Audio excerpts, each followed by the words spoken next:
bông su nằm bụng số bông su anh tôi bụng số anh màu hình bụng số mồi là cứ lên cái tàn này bông nó cứ lên cái tàn này như chấp nhận y lòng muốn ra chứ mà rồi bình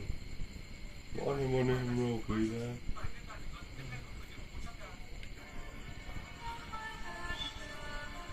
như thằng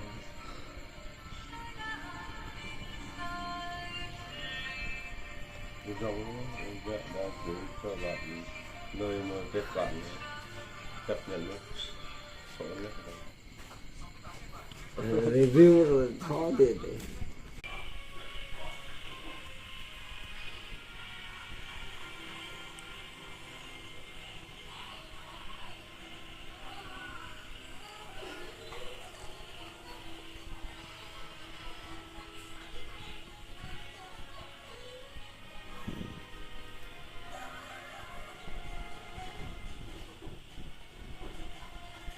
là cái phụ nó